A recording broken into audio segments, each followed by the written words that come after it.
Après la mort de mon père, qui était agriculteur, je n'ai pas pu terminer mes études. L'école était loin et j'étais l'aîné de la famille, alors je me suis donné à l'agriculture.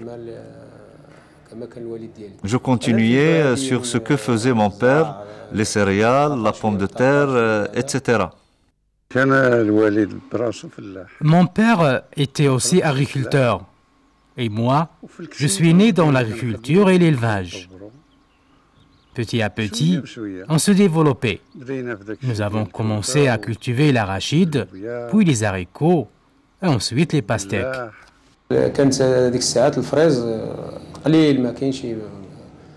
Dans le temps, il y avait très peu de fraises au Maroc. On l'exportait en France par avion, on la vendait pas ici. En 1992, les Espagnols se sont installés dans la région et c'est la société Felgar qui était la première.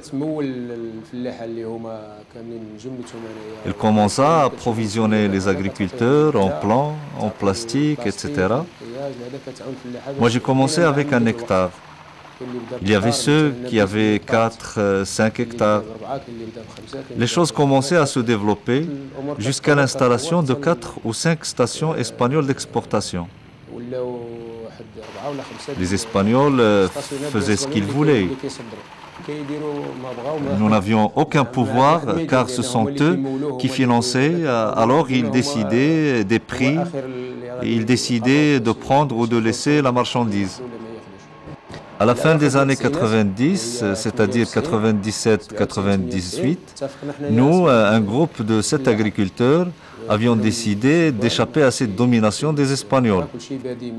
Nous étions jeunes, petits agriculteurs qui ont commencé à zéro.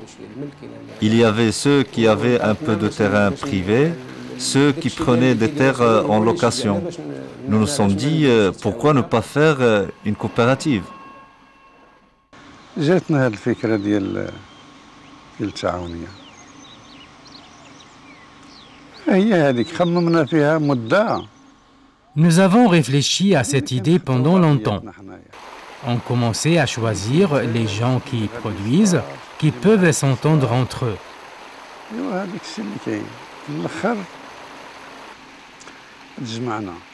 À la fin, nous nous sommes réunis et nous avons constitué la coopérative.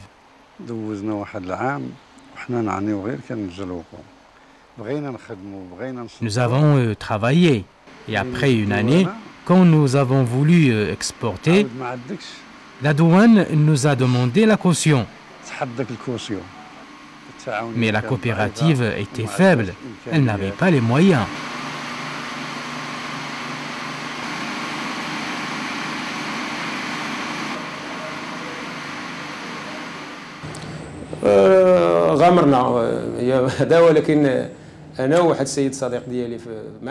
Nous nous sommes aventuriers, moi et un autre ami adhérent.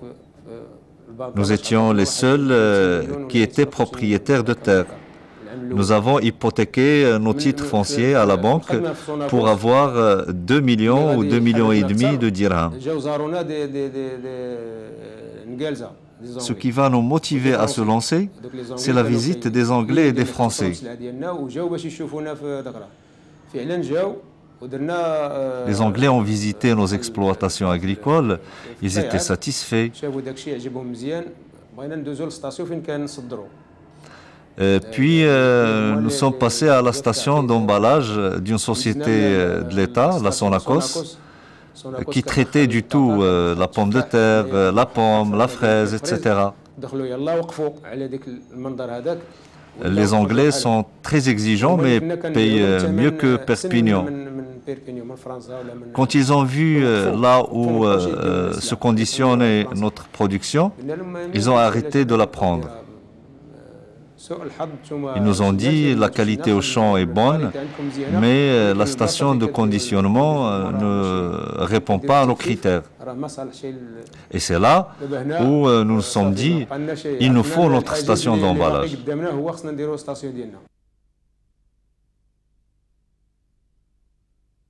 خدمنا في سوناكوس 3 سنين ودرنا الحساب ديالنا Nous avons travaillé à Sonacos pendant 3 ans. درنا واحد الميزانيه Nous avons fait nos calculs. On s'est dit qu'au bout de 5 ans, avec les frais que nous donnons à Sonacos, nous pouvions construire notre station.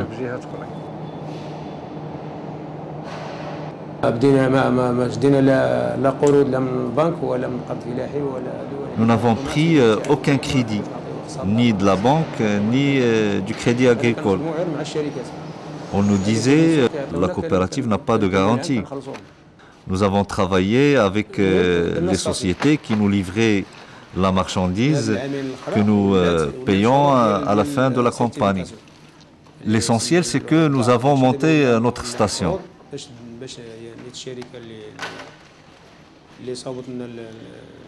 Mais ces 2 dernières années, les exigences en qualité ont augmenté. On t'oblige à être certifié en EuropeGAT. Nous avons instauré la traçabilité l'année dernière, mais ce n'est pas suffisant. Cette année, nous avons notre certificat EuropeGAT. La certification n'est pas donnée à tout le monde, elle est difficile à maîtriser. Il faut le suivi, la précision au niveau des produits, par exemple, etc. On nous impose des listes et des quantités. Tu ne peux pas faire ni plus ni moins.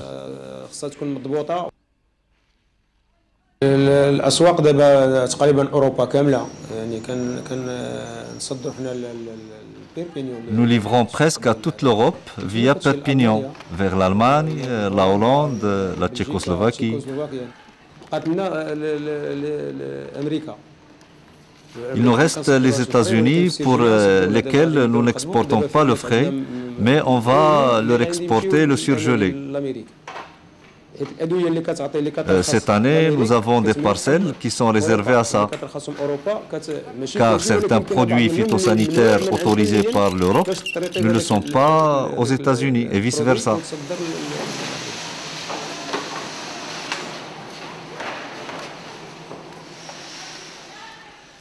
Le marché local est en fonction de l'offre et de la demande. Quand la marchandise est abondante, personne ne te demande le prix. Et quand elle est rare, elle fait de l'argent. Parfois, le marché local est mieux que l'exportation. La fraise se déplace.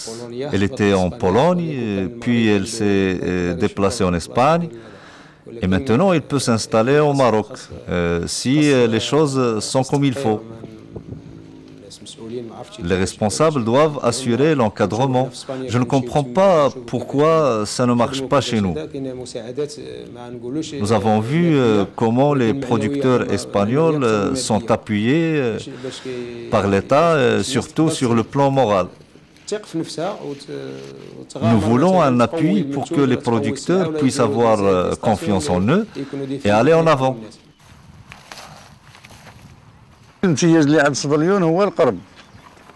Par rapport aux Espagnols, nous avons les produits phytosanitaires plus chers, les engrais plus chers, le transport aussi plus cher. Ce qu'il y a ici, c'est ce climat que le bon Dieu nous a donné.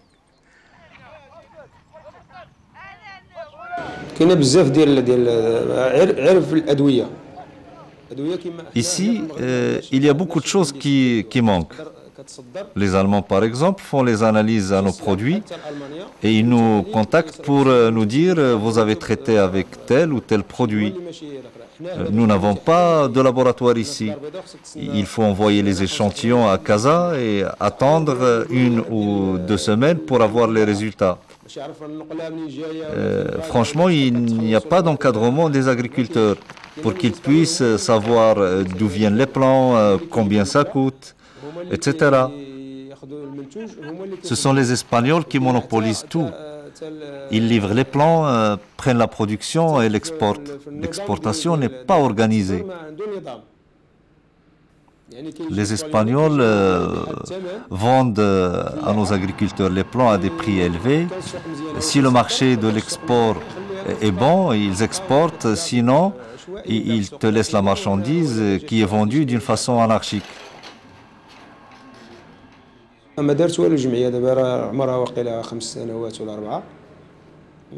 Ça fait 4 ou 5 ans que l'association des producteurs de fraises a été créée, mais elle n'a rien fait. Les membres de bureau n'ont pas d'expérience et ils n'ont jamais exporté ou importé.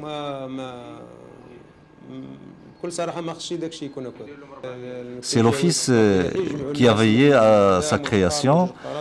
Ils ont regroupé les agriculteurs qui ont 1 ou 2 hectares. Ces gens doivent être intégrés, nous ne sommes pas contre. Mais au niveau de la gestion de l'association, il faut des gens qui exportent et qui connaissent les problèmes.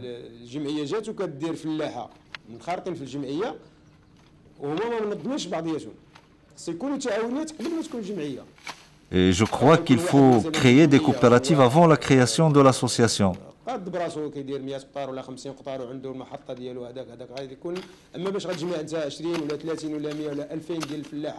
Bon, les grands qui font 100 hectares et qui ont leur propre station peuvent adhérer à l'association.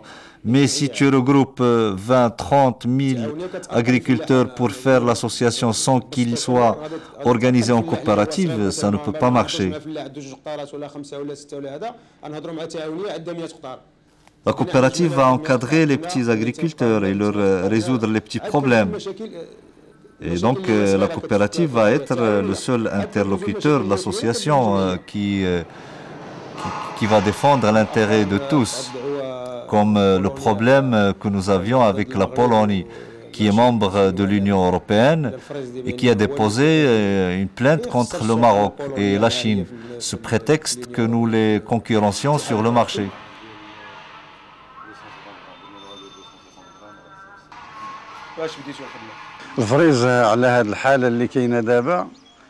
Avec cette situation, nous pouvons abandonner la fraise, car il y a plus de charges et moins de recettes.